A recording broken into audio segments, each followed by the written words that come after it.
Eccoci qua ad illustrare il grande cambiamento dalla versione 7.0.07 alla 7.0.1. Sono passati più di 8 mesi dall'uscita del 7.0.07 e finalmente mi sono deciso a uscire con questa nuova release. Tantissime fantastiche novità, pensate che ci sono più di 70 nuove feature. Peccato che molte di queste siano state letteralmente rovinate dalle orribili restrizioni che ha introdotto Google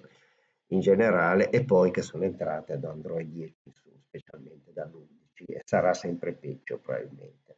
Alcuni di questi problemi li ho recuperati con alcuni brutti trucchi, ma sono brutti perché sono laboriosi, inevitabilmente, perché per girare attorno a delle protezioni non è facile, bisogna darsi da fare con trucchi orribili che ovviamente non rendono agevole il passaggio. Vabbè, al di là di questo, andiamo avanti e facciamo vedere le più importanti novità. Beh, la prima è l'installazione adesso è molto guidata e comunque sia all'inizio vengono date anche tutta una serie di diciamo, indicazioni relativamente a cosa serve la mia app e cosa non supporta, tipicamente smartwatch e Android Auto sono assolutamente deleteri. Lettore poi dopodiché la tragedia del risparmio batteria, vi consiglio cosa fare, specialmente di guardare il mio video YouTube 1A, poi per chi è consigliata, è una app molto elaborata, con un sacco di opzioni e di impostazioni, e insomma non è fatta per gente che non ha pazienza e vuole ottenere subito dei risultati senza fare niente, prendete delle app più semplici. La mia non è semplice e non vuole esserlo perché proprio il suo carattere distintivo è di essere molto elaborati e di permettervi di configurarla assolutamente come volete. Per quanto riguarda poi l'ultima, vi spiega le motivazioni, insomma, è un'app libera, free, come si suol dire, io lo faccio solo per passione, di lavoro faccio tutt'altro, quindi mi ci dedico, insomma, a questo punto qua chiaramente. Motivatemi, ecco, io non vi chiedo soldi, al limite solo stelline, ecco. Bene, e apprezzamenti. E sono sempre disponibile, se avete bisogno, avete qualche informazione da chiedermi, mariusperi@gmail.com, scrivete. Bene, allora la richiesta di permesso adesso avviene solo quando serve, molti utenti a vedere 4 permessi, dico 4, si erano spaventati, dicevano chissà cosa fa, beh adesso almeno vengono richiesti solo quando servono, quindi all'inizio i permessi telefono che vengono chiesti subito che sono necessari per disabilitare le notifiche della telefonata, bisogna sapere quando c'è una telefonata in corso, il permesso contatti viene chiesto solo se vorrete l'opzione avviso di chiamata, perché serve abbinare il numero col nome del contatto, se no dire vi sta chiamando il numero 88 non vi dice niente. Poi i permessi microfono e registrazione sono richiesti se volete dare comandi vocali, quindi l'attimo in cui impostate comandi vocali vi viene chiesto il permesso microfono. I permessi archivio invece vi vengono chiesti solo quando volete salvare o ricaricare una configurazione, ovviamente. Questo perché io non salvo, diciamo, nell'area dedicata dell'app, ma in un'area esterna, in maniera tale che anche in caso di distrazione dell'app sia sempre possibile recuperare i file di configurazione. Bene, ecco, ora questa versione nuova, la 7.0.1, ha una caratteristica importante, ovvero sia prima se spegnevate la mia app e nel frattempo collegavate o lo spegneva Android con i soliti, diciamo, orribili procedure di risparmio batteria e collegavate un dispositivo Bluetooth nel frattempo, veniva persa la connessione perché le app ricevono solo gli eventi. Ora ho trovato un trucco incredibile per sapere che dispositivi sono connessi anche dovessi ripartire. Quindi adesso il dispositivo BT viene riconosciuto anche dopo una ripartenza e quindi non viene più perso. Ecco, alla prima ripartenza adesso noterete che ci mette un po', dai 5 ai 60 secondi a seconda della velocità del vostro smartphone e del numero di applicazioni che avete, perché si precarica tutte le icone in maniera tale poi da essere velocissimo durante i tempi di visualizzazione delle pagine, applicazioni e notifiche senza latenze, che era un problema un po' della versione precedente. Ecco, in modo avanzato è ora possibile evitare anche l'autogamento dei messaggi anche da app disabilitate, impostare la coda dei messaggi anche da app disabilitata, quindi a coda dei messaggi se disabilitato, adesso anche se disabilitato, se compare l'icona rossa in alto, beh lui, se abilitate questa opzione, accoderà comunque i messaggi e potrete quindi sentirli dopo quando riabiliterete la mia app. Errori del riconoscimento vocale è molto importante, qui ci sarebbe da fare un lunghissimo discorso, vi mando ai miei video 3F dove viene spiegato tutto e comunque sia diciamo che ho incontrato tantissime problematiche di riconoscimento vocale,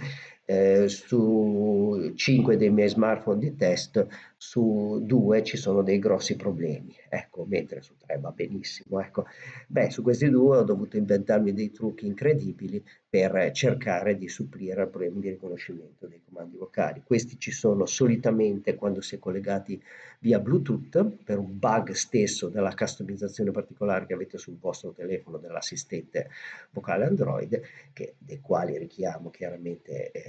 pezzi di codice. E in certi casi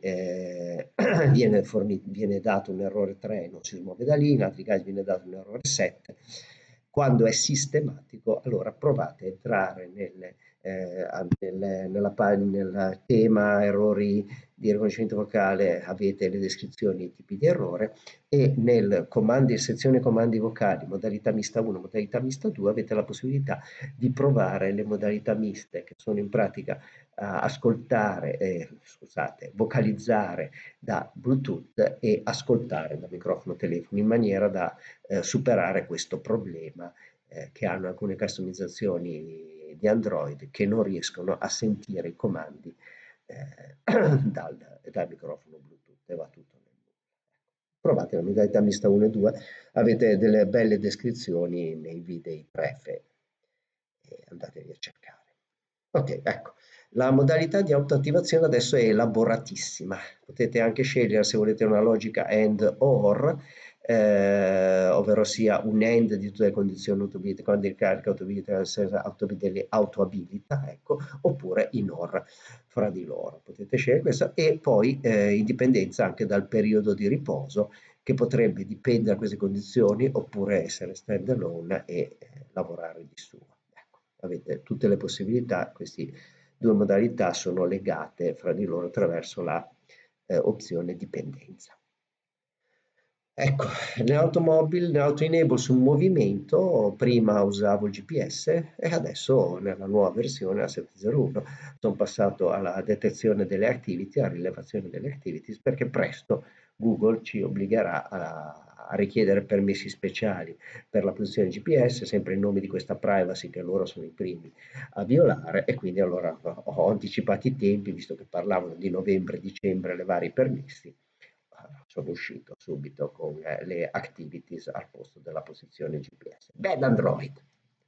Ok, filtri di ricerca adesso sono tantissimi, prima avevate difficoltà a trovare opzioni, spiegazioni, adesso è facilissimo, potete cercare le opzioni che hanno all'interno delle parole chiave, tipo Bluetooth o quello che volete, selezionate cerca opzioni e poi nella parte filter eh, andate a inserire la vostra parola chiave. Per quanto riguarda la parte diciamo dell'help potete inserire e scegliere il tema e verranno selezionate solo le voci che contengono quella parola al loro interno o nel titolo e nella parte applicazioni potete schiacciare il bottone lente di gradimento, ricerca e scrivere le prime lettere delle app che state cercando. Ecco, è stata migliorata notevolmente l'opzione per la sostituzione dei caratteri, il dizionario sostituzioni, e ora c'è una sintassi completissima e molto performante che vi permette di eseguire delle sostituzioni super fighe. Fate riferimento alla voce, cercatela su internet, Android Patterns. Ecco, tanto per fare un esempio, la sintassi 09, la vedete qui, 09 aperta parentesi grafa 4, vuol dire tutti i numeri che sono formati da 4 cifre o maggiori di 4 cifre, sostituiscili con la parola numero e questo è ottimo per evitare diciamo, di essere sommersi dalla lettura di grossi numeri. Ecco, ho eliminato il rimuovere le sequenze di caratteri perché le potete ottenere facilmente addizionare o sostituzioni, mettendo la sequenza di caratteri che volete eliminare, il maggiore seguito da niente. Ecco, il modo privato ora, la conferma di lettura, la risposta diretta e la concatenazione dei messaggi sono ora definibili per singola app. Quindi, ovviamente, le attivate a livello generale, ecco qua, lo vedete sulla destra, privata, contiene messaggi, modo di conferma di lettura, risposta diretta ai messaggi e poi potete attivarli o meno all'interno di ciascuna app e ne avete il controllo completo a questo punto anche app per app. Ecco, al lato della selezione di un'app, proprio siccome la conferma di lettura e risposta diretta devono essere confermate in locale, vi viene chiesto se volete predisporre questa conferma di lettura e risposta diretta in maniera tale che ve le ritrovate già precompilate. Questo perché molti se lo dimenticavano o non avevano capito che era necessario riportarlo anche nell'app. Questo era anche nella versione precedente, ma non c'era questo aiutino prima. Ecco, una brutta faccenda, oltre a Android di cui parleremo dopo, che ci ha fatto impazzire, anche i messaggi audio Telegram e WhatsApp hanno deciso di caricarsi solo quando entrate nella chat, quindi hanno reso perfettamente inutile la mia app che ora non riesce,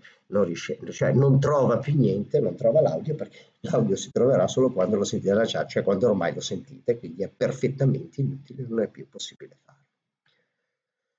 Ecco, ho aggiunto un'area rosa in alto dalle parti sopra le opzioni, dalla quale potrete sempre ricevere indicazioni di possibili anomalie o situazioni, diciamo, da controllare, da verificare. Anomale, ecco. Bene, ecco, riguardo, ecco qui adesso c'è tutta la trafila sui problemi che ha portato Android 10 Plus dall'11 in su, e non è un mistero che Google nuova versione di Android stia ormai progressivamente chiudendo la possibilità di fare cose alle app. Ecco, aveva cominciato nel 2019 a rimuovere le autorizzazioni per gli SMS e la gestione delle telefonate, lasciandole solo alle app che lo fanno per mestiere, e successivamente Android 10 e da Android 10 in su Google ha reso sempre più difficile ottenere i permessi di lettura della posizione GPS, tant'è vero che ho cambiato come avete sentito. Ecco. A partire da Android 10 poi peggio che mai nell'11 è diventato praticamente quasi impossibile per un'app lanciare applicazioni o ascoltare i comandi vocali. In questo caso ho dovuto avere il permesso vi devo chiedere il permesso di sovrapposizione, cioè quel famoso scrivi su altre app, perché per ricevere comandi vocali l'app deve essere visualizzata e attiva, quindi deve essere acceso lo schermo e quindi io sono tutte operazioni che faccio in automatico di accendere lo schermo e di sovrappormi alle altre app. Pensate che schifo. Allora, infine poi Android 10, da 10 in su, in particolare dall'11, le app non potranno uscire, diciamo, dalla loro ristretta area consentita. E questo impedirà di fare tantissime cose, per esempio lettura dei messaggi vocali di WhatsApp, non solo gli audio, anche i vocali, perché quelli sono in un'area riservata solo a WhatsApp, secondo Android 10 e 11, e quindi la mia app un domani non potrà più leggere assolutamente i messaggi vocali di WhatsApp. Ecco, adesso in breve alcuni piccoli miglioramenti, riprova 3 volte prima di dichiarare un messaggio non vocalizzabile, in tal caso lo rappresenta con la croce rossa, le esclusioni non ripetere messaggi sono ora cercate anche nell'intestazione, se selezionare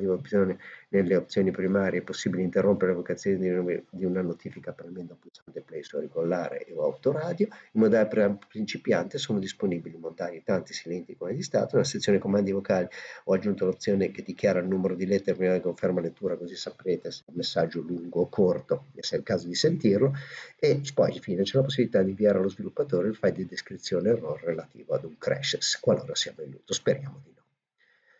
Ecco, finalino, importanti suggerimenti caratteristici generale, su alcuni dispositivi il widget può dare problemi dopo l'installazione, in tal caso è assolutamente necessario disinstallare, reinstallare e poi addirittura spegnere e riaccendere il dispositivo. È la prima volta magari lanciare la mia app dall'icona e in tal caso vedrete che si riprende. Suggerimento generale, ve lo dico, siccome non cambio mai i funzionamenti di base, quando succedono all'improvviso cose strane, la colpa pensate che subito al 99%, non scrivetemi a dire cosa hai combinato, la colpa è al 99% nell'ordine di Android, di Google e del produttore dello smartphone.